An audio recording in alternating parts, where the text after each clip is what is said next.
You know how frustrating it is when you're trying to take a picture of your fireplace and your dog decides to jump into the shot? No, you don't, because it's not frustrating. Dogs are awesome, and who doesn't want a dog in their picture?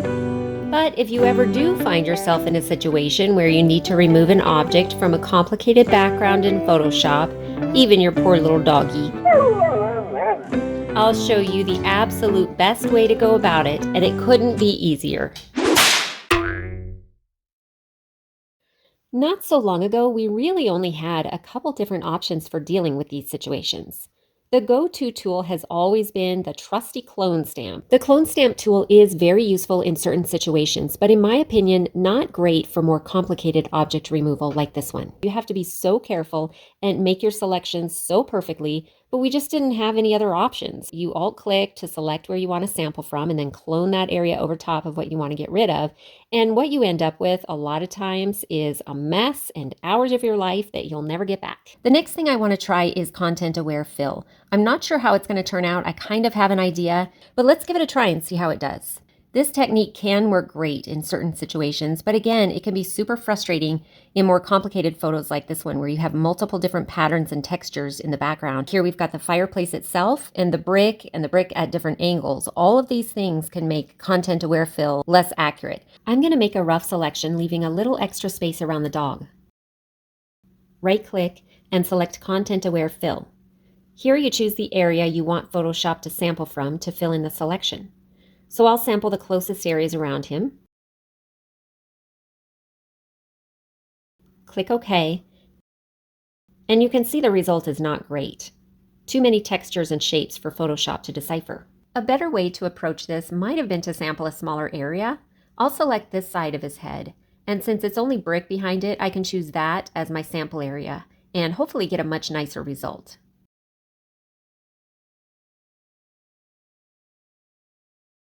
Still not perfect, it would still need some cleanup, but it's a lot better.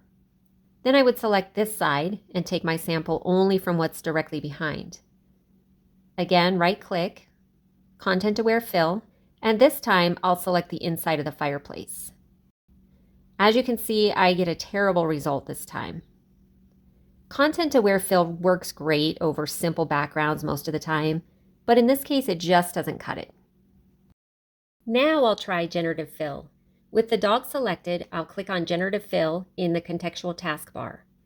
I could type something like fireplace or bricks, but I'll just click Generate and see what happens.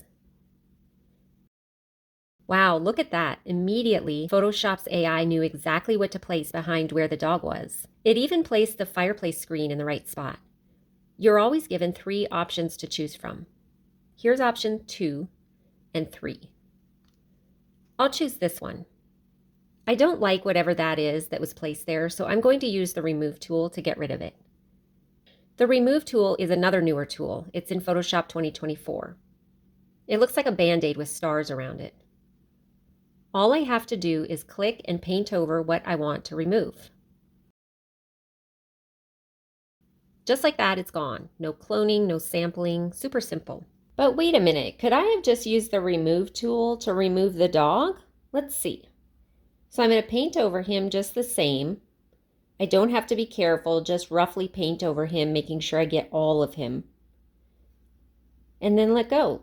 Let's see what it does. That did an excellent job. The part I'm most impressed about is that it placed the fireplace screen exactly where it goes. It got all of the bricks facing the right direction. They're all at the correct angle, and it filled in the internal areas of the fireplace beautifully. Now there are a couple of little things here that I want to remove. So again, I'm just going to swipe over them with the Remove tool, and they disappear. And then take a look at this area where the lines from the bricks don't quite connect where they should. So again, I'm just going to brush over, and the Remove tool detects where there should be a line or where lines should connect. When the dog was sitting there, he cast a bit of a shadow down here. I'll just keep painting over it until it's gone.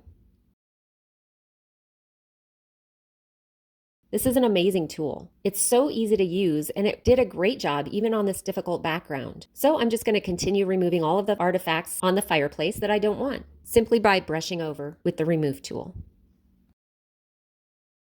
And there you have it. Both generative fill and the remove tool can do a great job removing objects from photos with challenging backgrounds.